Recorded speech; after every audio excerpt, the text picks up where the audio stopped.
अस्सलाम everyone, I am doctor Shanza Tahir and आप देख रहे हैं डॉक्टर मोटिवेशन। आज की वीडियो के अंदर मैं आपके साथ बात करने लगी हूँ how to start preparation as a repeater. अगर आपका इस साल एडमिशन नहीं हुआ तो आपने परेशान नहीं होना। आपने आज से ही अपने प्रिपरेशन को स्टार्ट करना है ताकि आप नेक्स्ट ईयर अपनी सीट को सिक्योर कर सकें। अगर आप चैनल पर नए हैं तो जल्दी से आपने चैनल को सब्सक्राइब कर देना है ताकि इस तरह के मज़ीद इन्फॉर्मेटिव वीडियोस आपको मिलती रहें। फर्स्ट ऑफ ऑल जो मेरे पास सबसे इंपॉर्टेंट पॉइंट है दैट इज सेल्फ असेसमेंट। तो आपने सबसे पहले अपनी सेल्फ असेसमेंट करनी है। आपने अपने लास्ट ईयर का पेपर उठाना है, यानी जो आपका अभी पेपर हुआ है 2023 का। तो आपने एमडी कैट का अपना पेपर उठाना है। आपने चेक करना है कि आपके किस टॉपिक के अंदर सबसे ज़्यादा एमसीक्यूज गलत हुए हैं और किस आपके सब्जेक्ट के अंदर सबसे ज़्यादा एमसीक्यूज गलत हुए हैं। आपने उसको एनालाइज करना है, उसको आपने अलग से कर लेना है। उन टॉपिक्स को आपने टॉपिक्स का नाम लिखना है। जैसे कि आपके बायो में सबसे ज़्यादा एमसीक्यूज गलत हुए, मैं सपोज कर रही हूँ आपके बायो में बहुत ज़्यादा एमसीक्यूज गलत हो गए हैं, तो आपने देखा तो आपके जो जेनेटिक्स वाला टॉपिक था उसके अंदर बहुत ज़्यादा एमसीक्यूज 3-4 गलत हो गए। तो आपने जेनेटिक वाले को नोट कर लेना है। इसी तरह से आपने और देखना है तो आपका किंगडम एनिमेलिया में गलत हो गया, आपने किंगडम लिख लेना है। इस तरह से आपने 2-3 टॉपिक निकाल लिए। फिर आपने फिजिक्स का देखा, आपने केमिस्ट्री का देखा, आपने इंग्लिश लॉजिकल रीजनिंग देखा, तो आपने सारे टॉपिक्स निकाल लेने। आपने खुद की एनालिसिस करनी है, आपने अपनी वीकनेसेस को निकाल लेना है और आपने अपनी स्ट्रेंथ को भी देखना है कि आपके कौन से टॉपिक के अंदर एमसीक्यूज ठीक हो जाते हैं, आपको उसको पढ़ने की इतनी ज़रूरत नहीं रहती, आपका उसका कॉन्सेप्ट क्लियर है। तो आपने अपनी स्ट्रेंथ्स को अलग कर लेना है, अपनी वीकनेसेस को अलग कर लेना है। सबसे पहले तो आपने करनी है अपनी सेल्फ असेसमेंट। अगर तो आप तैयारी शुरू करने लगे एमडी कैट की एज अ रिपीटर, तो आपने सबसे पहले कर लेनी है अपनी सेल्फ असेसमेंट। सेल्फ असेसमेंट के बाद आपने क्या करना है, सेकंड जो पॉइंट है मेरे पास that is set clear goal. आपका गोल क्या है, आप क्यों रिपीट करना चाहते हैं, आपको ये पता होना चाहिए आपका गोल क्या है, आपका टारगेट स्कोर क्या है। गोल है आपका एमबीबीएस में एडमिशन लेना, ठीक है, मेडिकल कॉलेज में जाना, ये आपका गोल है, ठीक है। एक स्पेसिफिक गोल आपने अपना डिफाइन कर लेना है। उसके बाद एक स्पेसिफिक गोल से मुराद ये है कि आप कौन से मेडिकल कॉलेज में जाना चाहते हैं। आप किंग एडवर्ड में जाना चाहते हैं, आप एआईएमसी में जाना चाहते हैं, आप निश्तर में जाना चाहते हैं, आप एफएमयू में जाना चाहते हैं, आप जहां भी जाना चाहते हैं आपने एक स्पेसिफिक गोल सेट कर लिया। उसके बाद आपने उसका स्पेसिफिक टारगेट सेट कर लेना है कि आपको उस कॉलेज के अंदर जाने के लिए कितने टारगेटेड स्कोर चाहिए। आपने किंग एडवर्ड में जाना है तो आपको 190 प्लस स्कोर चाहिए, तो आपने 190 लगा लिया कि आपको टारगेटेड स्कोर जो है 190 है, ठीक है। उसके बाद आपका जो टारगेट स्कोर है वो इतना ऑब्वियस होना चाहिए, या आपकी ड्रीम और डिज़ायर या आपका गोल इतना ऑब्वियस होना चाहिए कि आपको वो मोटिवेट रखने के लिए काफ़ी हो। आपको पता हो कि आप क्यों तैयारी कर रहे हैं, आप क्यों पढ़ रहे हैं इस टाइम पर, जब आपके जो फेलोज़ हैं वो सो रहे हैं या उन्होंने कहीं और एडमिशन ले लिया है, वो इंजॉय कर रहे हैं, वो पार्टीज़ कर रहे हैं, तो आप इस टाइम पर क्यों पढ़ रहे हैं? क्योंकि आपकी एक मोटिवेशन है, आपका एक गोल है, आपका एक टारगेट है जिसको आपको अचीव करना है, तो आप इसलिए पढ़ रहे हैं। तो आपकी मोटिवेशन एक बहुत स्ट्रॉन्ग होनी चाहिए। जो थर्ड इंपॉर्टेंट गाइडलाइन है दैट इज स्टडी मटेरियल। अब आपने अपनी सेल्फ असेसमेंट कर ली है, आपने अपना गोल सेट कर लिया है, अब आपको चाहिए स्टडी मटेरियल उस गोल को अचीव करने के लिए। तो आपने क्या करना है, आपने नोट्स लेने हैं किसी भी बेस्ट अकेडमी से, किसी सीनियर से, अपने किसी फ्रेंड से जिसका एडमिशन हो गया है। आप मेरे से नोट्स ले सकते हैं, मेरे पास बहुत अच्छे नोट्स हैं, एक बहुत अच्छा स्टडी मटीरियल है मेरे पास जो मैं आपको दे सकती हूँ। तो आपने ज़रूर मेरे साथ इंस्टाग्राम पर कॉन्टैक्ट करना है या आप मुझे इसके नीचे कमेंट डाउन करेंगे तो मैं आपको ज़रूर प्रोवाइड करूँगी, ठीक है। आपने फोकस करना है अपनी टेक्स्ट बुक्स पे। आप पंजाब से हैं तो आपने पंजाब की बुक्स को फोकस करना है। आप पीटीबी की बुक्स पढ़ेंगे, आप सिंध से हैं तो सिंध की बुक पढ़ेंगे, आप फेडरल से हैं तो फेडरल की, आप केपीके से हैं तो केपीके की बुक्स पढ़ेंगे। आपने अपनी जो आपकी स्पेसिफिक बुक्स हैं टेक्स्ट बोर्ड की, आपने उसको सबसे पहले फोकस करना है। उसके बाद कुछ पॉइंट्स जो है आपने फेडरल से भी ज़रूर करने हैं क्योंकि फेडरल से बायो के एमसीक्यूज काफ़ी आते हैं, तो फेडरल के पॉइंट्स पे आपने ज़रूर करने हैं। लेकिन इसके लिए आपने परेशान नहीं होना, अभी आपने सिर्फ अपनी बोर्ड की बुक्स को उठाना है। जो फेडरल के पॉइंट्स हैं, जो इंपॉर्टेंट लेक्चर्स हैं फेडरल के, वो मैं आपको अपने यूट्यूब चैनल पर ज़रूर अवेलेबल करूँगी जल्द ही इंशाल्लाह। तो आपने वो ले लेने हैं, तो फिर आपको फेडरल की बुक पढ़ने की ज़रूरत नहीं रहेगी, ठीक है। तो आपने अभी फेडरल को बिल्कुल भी हाथ नहीं लगाना, आपने अपनी बुक पर फोकस करना है, ठीक है। फेडरल के आपको जो पॉइंट्स हैं वो मैं आपको अपने चैनल पर कराऊंगी, तो आपने कनेक्टेड रहना है मेरे चैनल पर।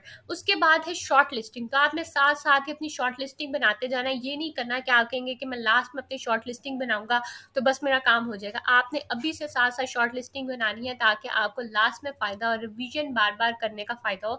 जितनी ज़्यादा रिवीजन होंगी उतना ज़्यादा आपका जो नॉलेज जो है वो आपका सेंसरी मेमोरी से, आपकी शॉर्ट टर्म मेमोरी से आपकी लॉन्ग टर्म मेमोरी में जाएगा और उतना ही आपको फ़ायदा होगा। तो आपने बार बार रिवीजन के लिए शॉर्ट लिस्टिंग साथ साथ करनी है। आपने ग्रास्प करना है नॉलेज को टू द बेस्ट वे, ठीक है। आपने डेप्थ तक अपने कॉन्सेप्ट को अभी से कवर कर लेना है। ये नहीं करना कि आप कहेंगे अभी बहुत टाइम पड़ा है और मैं आराम आराम से इसको करूँगा, तो ये नहीं करना। अभी से आपने सीरियस हो जाना है, अभी से आपने फोकस करके पढ़ना है, ठीक है। आपने अपने टाइम को वेस्ट नहीं करना, ठीक हो गया। जो फोर्थ इंपॉर्टेंट पॉइंट है मेरे पास आपके लिए, that is create a study schedule. अब आपने एनालिसिस कर ली अपनी, ठीक है, आपने उसके बाद अपना गोल सेट कर लिया, आपने स्टडी मटेरियल भी इकट्ठा कर लिया। अब आपने उसके लिए एक स्केड्यूल बनाना है जिसको आप फॉलो करेंगे तो आप तैयारी करेंगे। आपने एक रियलिस्टिक स्टडी स्केड्यूल बनाना है। इसका क्या मतलब है? इसका ये मतलब है कि आप एक दिन के अंदर एक चैप्टर कर सकते हैं, तो ये एक रियलिस्टिक स्टडी स्केड्यूल है। अब आप अपने आप को एलोकेट कर लेंगे कि आपने एक दिन के अंदर 10 चैप्टर करने हैं, तो दैट इज नॉट पॉसिबल, ठीक है। तो ये आप नहीं कर सकते। तो इस तरह का आपने कभी भी बेकार सा स्केड्यूल नहीं बनाना जो आपको फायदा ना दे। तो आपने एक रियलिस्टिक स्टडी स्केड्यूल बनाना है। फिर उसके बाद आपने एक सफिशिएंट टाइम जो है एवरी सब्जेक्ट को एलोकेट करना है। जैसे कि आपने 2 घंटे बायो पढ़नी है, 2 घंटे केमिस्ट्री, 2 घंटे फिजिक्स, 1 घंटा आपने इंग्लिश पढ़नी है। तो आपने हर सब्जेक्ट को स्पेसिफिक टाइम दे दिया है, ठीक है। या आप ऐसे कर सकते हैं कि एक दिन के अंदर 2 सब्जेक्ट पढ़ सकते हैं, जैसे कि आपने आज बायो और केमिस्ट्री पढ़ी, कल आपने फिजिक्स और इंग्लिश पढ़ी। तो इस तरह से आप अपना एक स्पेसिफिक टाइम दे सकते हैं हर सब्जेक्ट को। और आपको कंसिस्टेंट रहना है अपने स्टडी आवर्स के साथ। स्टडी आवर्स के साथ कंसिस्टेंट रहने का क्या मतलब है कि अगर आज आपने 5 घंटे पढ़ा है तो अगले दिन भी आपने ट्राई करना है कि आप 5 घंटे पढ़ रहे हो। ये ना हो कि आप आज 5 घंटे पढ़ रहे हैं तो अगले दिन आप पढ़ ही नहीं रहे, फिर अगले दिन आप 10 घंटे पढ़ रहे हैं, फिर आप 4 दिन नहीं पढ़ रहे। तो इस तरह का आपने कभी भी स्टडी स्केड्यूल फॉलो नहीं करना। आपने एक कंसिस्टेंट वे में अपनी स्टडी को लेकर चलना है। जो फिफ्थ पॉइंट है मेरे पास आपके लिए, दैट इज सब्जेक्ट फोकस। तो आपको किस तरह से सब्जेक्ट पर फोकस करना है। आपको बायो के अंदर कॉन्सेप्ट को तो फोकस करना ही करना है, साथ ही साथ आपने मेमोराइज करना है इंपॉर्टेंट पॉइंट्स को, क्योंकि आपकी बुक की एग्जैक्ट लाइंस आती हैं बायो के अंदर। तो आपने उसके इंपॉर्टेंट पॉइंट्स को भी जरूर साथ साथ फोकस करना है और उसको मेमोराइज करना है।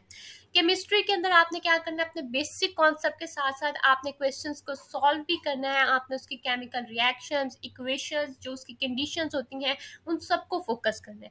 साथ ही साथ हमारे पास है फिजिक्स। तो फिजिक्स में आपने प्रैक्टिस करनी है न्यूमेरिकल्स को सॉल्व करने की विदाउट कैलकुलेटर की। मैं एक ट्रिक्स की वीडियो भी बना चुकी हूँ, मैं निमोनिक्स की काफ़ी ज़्यादा वीडियो बना चुकी हूँ। तो आपने उसको भी ज़रूर देखना है और आपने अपने की कॉन्सेप्ट को क्लियर करना है।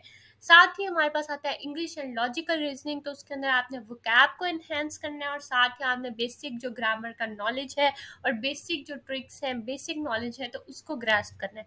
तो ये हमारे पास बेसिकली था एक ओवरव्यू कि आपको किस तरह से किस सब्जेक्ट को फोकस करना है। सिक्स्थ पॉइंट पे जो मेरे पास इम्पॉर्टेंट है आपके लिए कि आपने किस तरह से प्रिपरेशन करनी है, दैट इज़ मॉक टेस्ट। तो अब आपने स्टडी स्केड्यूल बना लिया, आपने तैयारी करनी शुरू कर दी, तो आपने साथ साथ अपने मॉक टेस्ट भी रखने हैं। आपने आज 2 चैप्टर किए तो आपने कल उस चैप्टर के एमसीक्यूज को सॉल्व करने हैं। आपने एक टेस्ट लेना है और उस टेस्ट के लिए आपने एक टाइम भी एलोकेट करना है, ताकि साथ साथ आपकी टाइम की प्रैक्टिस भी होती जाए और आपके एमसीक्यूज भी सॉल्व होते जाए। अभी आपने ये नहीं सोचना कि अभी बहुत टाइम पड़ा हुआ है तो मैं बाद में एमसीक्यू सॉल्व करूंगी या करूंगा, तो ऐसा नहीं है। आपने अभी से साथ साथ एमसीक्यूज की प्रैक्टिस करनी है। अभी आप कोई एक बुक उठा लें, ठीक है, आप 2-3 सोर्स से प्रैक्टिस कर सकते हैं अगर आप रिपीटर हैं बहुत इजीली। तो अभी आप एक बुक उठा लें, जैसे कि अभी आप स्टेप की बुक उठा लेंगे तो आप उसके प्रैक्टिस कर लेंगे। जब वो हो जाएगी फिर आप किप्स की उठा लें, फिर आप स्टार्स की उठा लें। इस तरह से 2-3 बुक से आपने अपनी प्रैक्टिस को जरूर लेकर चलना है। जो सेवन्थ पॉइंट है मेरे पास आपके लिए, दैट इज सीक गाइडेंस। तो अगर आपको किसी चीज़ में मसला हो रहा है, आपको कुछ समझ नहीं आ रही या आपका कोई कॉन्सेप्ट क्लियर नहीं हो रहा, तो आजकल यूट्यूब पे काफ़ी अच्छे लेक्चर्स हैं, आप यूट्यूब से कवर अप कर सकते हैं। या आपको कोई क्वेश्चन समझ नहीं आ रहा तो आप किसी सीनियर से मदद ले सकते हैं, आप मुझे कांटेक्ट कर सकते हैं, और आप किसी एकेडमी से मदद ले सकते हैं। तो इस तरह से आपने अपनी गाइडेंस भी ज़रूर लेनी है। ऐसे नहीं करना कि आप कहें कि मुझे सब कुछ पता है और मैं सब कुछ कुछ खुद कर सकता हूँ, तो ये नहीं करना। आपने साथ साथ अपने सीनियर से या किसी टीचर से, किसी सिंसियर इंसान से गाइडलाइन भी लेते रहना है। नेक्स्ट पर जो मेरे पास पॉइंट है एट आपके लिए, that is join study groups. तो आपने डिफरेंट स्टडी ग्रुप्स को ज्वाइन कर लेना है, उसके आपको डिफरेंट फ़ायदे होंगे।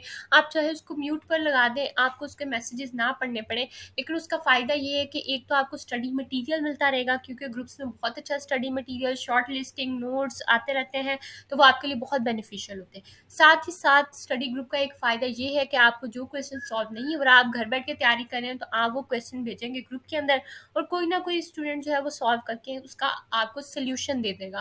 तो एक तो आपके क्वेश्चंस आपको सॉल्व हो जाएंगे, और साथ ही साथ आपको स्टडी मटेरियल जो है वो बहुत अच्छा अवेलेबल हो जाएगा। आपको शॉर्ट लिस्टिंग, नोट्स, आपको प्रैक्टिस टेस्ट, आपको डिफरेंट चीज़ें मिलेंगी। तो इस तरह से आपने एक दो स्टडी ग्रुप्स को भी ज्वाइन कर लेना है। आप चाहे फेसबुक पर कर लें, आप इंस्टाग्राम पर कर लें, आप कोई व्हाट्सएप के ग्रुप्स ज्वाइन कर लें, आप कोई भी ग्रुप्स ज्वाइन ज़रूर करेंगे। नाइन्थ नंबर पर जो इम्पोर्टेंट टिप है मेरे पास आपके लिए, that is review and revise. तो अब आपने तैयारी कर ली है, आपने प्रैक्टिस कर ली है, तो आपने साथ साथ अपने रिव्यू और रिवाइज भी करते जाना है। अगर आपने बायो को, जो फर्स्ट ईयर की बायो है, जो आपने 15-20 दिन के अंदर कंप्लीट कर ली है, तो अब आपने सेकेंड ईयर की शुरू की है, तो आपने साथ साथ फर्स्ट ईयर की को रोज़ थोड़ा थोड़ा रिवाइज करते जाना है। आप रिवाइज करेंगे, उसको रिव्यू करेंगे, तो वो आपकी शॉर्ट टर्म मेमोरी से लॉन्ग टर्म मेमोरी में जाती जाएगी। लेकिन अगर आप उसको पढ़ के एक बार छोड़ देंगे, तो फिर वो आपकी मेमोरी से चली जाएगी, और आपको अगली बारी दोबारा उतना ही एफर्ट डालना पड़ेगा दोबारा याद करने के लिए, तो आपको कोई फ़ायदा नहीं होगा। तो इसलिए आपने साथ साथ अपने कॉन्सेप्ट को रिव्यू और रिवाइज भी करते जाना है। जो 10th पॉइंट है मेरे पास आपके लिए, that is track your progress. तो आप साथ साथ अपनी प्रोग्रेस को ज़रूर ट्रैक करेंगे। आप साथ साथ अपने टेस्ट के स्कोर्स को कंपेयर करेंगे कि आपका लास्ट ईयर इसमें कितना स्कोर था, आप इम्प्रूव कर रहे हैं या नहीं कर रहे, और इस साल आपके दोबारा अगर एमसीक्यूज गलत हो रहे हैं उसी टॉपिक के अंदर, तो क्यों हो रहे हैं, अब आपका किस कॉन्सेप्ट के अंदर आपको मसला है, अब क्या मसला है, आपकी प्रैक्टिस में मसला है, आपका कॉन्सेप्ट ख़राब है, आपको किस चीज़ के अंदर मसला है। आपने वो सारी चीज़ों को ट्रैक करना है, आपने अपनी प्रोग्रेस को ट्रैक करना है, आपने खुद को एनालाइज करना है, ताकि आप सक्सेस हासिल कर सकें। 11th नंबर पर जो मेरे पास पॉइंट है, that is address your weakness. तो जब आपने अपनी प्रोग्रेस को ट्रैक किया, तो आपको पता चला कि आपकी वीकनेस क्या, आपका कॉन्सेप्ट क्लियर नहीं था, या आपकी प्रैक्टिस नहीं थी, या आप वहाँ पेपर में कंफ्यूज हो गए हैं, आपके पास टाइम नहीं था, आपकी टाइम मैनेजमेंट ख़राब थी, आपकी क्या चीज़ ख़राब है। आपने अपनी वीकनेस को एड्रेस करना है, आपने सबसे पहले अपनी वीकनेस को ढूंढना है, उसके बाद आपने अपनी वीकनेस को एड्रेस करने की कोशिश करनी है। और अगर आपको अपनी वीकनेस को एड्रेस करने के बारे में नहीं पता चल रहा कि आपको किस तरह से करना है, तो आपको गाइडेंस लेनी है, आपको हेल्प लेनी है टीचर से, अपने सीनियर से, अपने फेलोज से, जो आपके साथ आपको लगता है सिंसियर है, तो आपने उनसे ज़रूर गाइडेंस लेनी है। अब आपने बिल्कुल भी शाय नहीं रहना कि आप अपनी वीकनेस को छुपाते रहें। आप अपनी वीकनेस को एड्रेस करेंगे। आप अपनी वीकनेस को जब तक एड्रेस नहीं करेंगे, तब तक आपको कोई फ़ायदा नहीं होगा आपके गैप ईयर का। तो आपने साथ साथ अपनी वीकनेस को एड्रेस करना है, आपने अपनी प्रोग्रेस को ट्रैक करना है, आपने एनालाइज करना है साथ साथ खुद को। और जिस चीज़ में आपको गलती होती है, जो चीज़ आपको अभी तक समझ नहीं आ रही, आपने बगैर हेसिटेशन के, आपने बिल्कुल भी हेसिटेट नहीं करना। आपने अपने टीचर से पूछना है, अपने सीनियर से पूछना है, अपने फेलोज से पूछना है। आपने उस गलती को ठीक करना है उसी टाइम पर। अगर आप अपनी गलती को उसी टाइम पर ठीक करके उससे सीख लेते हैं, और उसी फेलियर को सक्सेस में बदल लेते हैं, तो इससे बेहतरीन कोई ज़रिया हो ही नहीं सकता। नेक्स्ट पर जो मेरे पास पॉइंट है आपके लिए, that is practice pass papers. तो ये आपने लास्ट के 1.5 मंथ के अंदर अपने पास पेपर्स को ज़रूर सॉल्व करना है। जब आपका एमडी कैट में लास्ट मंथ होगा, तो तब आपने अपने पास पेपर्स को सॉल्व करना है। अभी आपको पास पेपर सॉल्व करने की ज़रूरत नहीं है। ठीक है। अभी आपने डिफरेंट प्रैक्टिस बुक्स को सॉल्व करना है, आपने डिफरेंट जो आपके टेस्ट हैं, प्रैक्टिस टेस्ट, आपने उनको सॉल्व करना है। अभी आपने पास पेपर्स को सॉल्व नहीं करना। और पास पेपर के कभी भी क्वेश्चन जो है वो रिपीट नहीं होते, लेकिन ये ज़रूर होता है कि पास पेपर से मुतल्लिक क्वेश्चन आपको आ जाते हैं। जैसे कि अगर इस साल उसने पूछा था कि एक चीज़ इंक्रीज़ हो रही है तो कौन सी चीज़ डिक्रीज़ हो रही है, तो वो ऑप्शन थे। अगर अगले साल वो आपको पूछ लेगा ये चीज़ इंक्रीज़ हो रही है तो दूसरी भी क्या इंक्रीज़ हो रही है, तो वो थोड़ा-सा स्टेटमेंट को चेंज करके उससे रेलेवेंट कुछ पूछ लेता है, लेकिन एग्ज़ैक्ट कभी एमसीक्यूज़ रिपीट नहीं होता आपके एमडी कैट के अंदर। तो आपको पास पेपर करके थोड़ा-सा कॉन्फिडेंस आ जाता है कि किस तरह के क्वेश्चंस आ रहे हैं, तो वो आपको लास्ट मंथ के लिए आपके कॉन्फिडेंस को बूस्ट करने के लिए बहुत ज़रूरी है। तो आपने लास्ट मंथ के अंदर अपने पास पेपर्स को ज़रूर प्रैक्टिस करना है।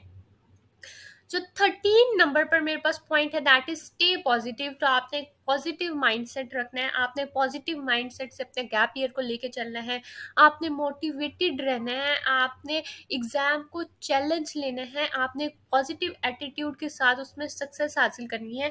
आपने आज ही ये सोच लेना है कि एक सीट मेरी है, मैंने वो सीट लेकर दिखानी है जिस तरह मर्जी। अब आपने उस पर काम करना है कि वो सीट आपको किस तरह से लेनी है। आपने एक पॉजिटिव माइंडसेट के साथ चलना है, आपने कभी किसी के साथ नेगेटिवली कॉम्पिटिटिव नहीं होना। आपने अपने किसी फेलो, किसी दोस्त, किसी से जेलस होने की कोई ज़रूरत नहीं है। आपने अपनी सीट पर फोकस करना है, आपने खुद पर फोकस करना है कि आपकी क्या वीकनेस है, आपके अंदर क्या मसला है, आपकी परफॉर्मेंस क्यों अच्छी नहीं आ रही। आपने सिर्फ अपने बारे में सोचना है, आपको किसी और से कोई मसला नहीं है। आपका एक दोस्त आपको कहता है कि उसके आज सारे एमसीक्यूज ठीक हुए और 50 में से 50 ठीक हुए, आपके 50 में से 40 ठीक हुए, तो आप परेशान हो जाएंगे, आप थोड़े थोड़े जेलस भी होंगे कि इसके सारे ठीक हो रहे हैं और मेरे ठीक नहीं हो रहे। तो इस तरह का माइंडसेट आपने कभी नहीं रखना। आपने ये माइंडसेट रखना है कि आपने उसको कहना है कि यार मेरे ये एमसीक्यू गलत हुए हैं, तुम मुझे समझा दो कि ये किस तरह से ठीक हो सकते हैं। वो आपको समझाएगा कि उसने किस तरह से सॉल्व किए थे, उसका उस टाइम क्या दिमाग में चल रहा था, वो क्या सोच के वो ऑप्शन लगा रहा था और आप क्या सोच के दूसरा ऑप्शन लगा रहे थे। तो आपने उसके माइंड को समझना है, आपने उससे ही फ़ायदा लेना है, आपने उससे गाइडेंस लेनी है और आपने अपने एमसीक्यूज़ को ठीक करना है। और आइंदा जब वो एमसीक्यूज़ आएंगे तो मैं आपको गारंटी करती हूँ आप वो एमसीक्यूज़ कभी गलत नहीं करेंगे। तो आज ही आप अपनी गलतियों से सीखेंगे तो बाद में पेपर में आपको वो गलतियां नहीं होंगी। तो आज ही आपने पॉजिटिव माइंडसेट के साथ अपनी गलतियों को सीखना है, उनको एडमिट करना है। जो मेरे पास 14 नंबर पर पॉइंट है दैट इज स्टे हेल्दी। तो आपने एक बैलेंस डाइट लेनी है, बैलेंस डाइट के साथ साथ आपने एक इनफ स्लीप लेनी है, मिनिमम ऑफ 7 आवर्स। आपने रोज 1 घंटा रखना है एक रेगुलर एक्सरसाइज के लिए, मेडिटेशन के लिए, वॉक के लिए। आप अपनी कोई हॉबी रख सकते हैं। आपने रोज 1-2 आवर्स जो है अपने सोशल मीडिया के भी रखने हैं कि आप अपने दोस्तों के साथ कम्युनिकेट करेंगे, अपने घर वालों को टाइम देंगे। तो आपने एक हेल्दी माइंड और एक हेल्दी बॉडी के साथ अपने एमडी कैट के गैप ईयर को लेकर चलना है। 15th नंबर पर जो मेरे पास आपके लिए पॉइंट है दैट इज टाइम मैनेजमेंट। तो आपने एक प्रैक्टिस करनी है अपनी इफेक्टिव टाइम मैनेजमेंट की। आपने हर सब्जेक्ट को एक एलोकेट टाइम देना है कि मैंने आज इतने घंटे एक सब्जेक्ट पढ़ना है, इतने घंटे एक सब्जेक्ट पढ़ना है। आपने एक टाइम को मैनेज वे में लेके चलना है, आपने कभी भी अपना टाइम वेस्ट नहीं करना। आपको जिस टॉपिक के लिए जितना टाइम चाहिए आपने उतना ही एलोकेट करना है। बाद में एमसीक्यू सॉल्व करते हुए भी आपने अपने टाइम को साथ मैनेज करना है। टाइम मैनेजमेंट बहुत इंपॉर्टेंट है।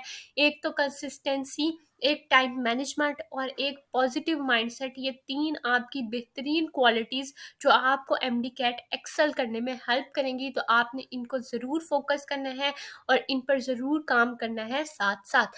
मज़ीद आपका कोई भी क्वेश्चन हो तो आप मुझे कमेंट डाउन कर सकते हैं या इंस्टाग्राम पर कांटेक्ट कर सकते हैं। That is all from my side, thank you so much.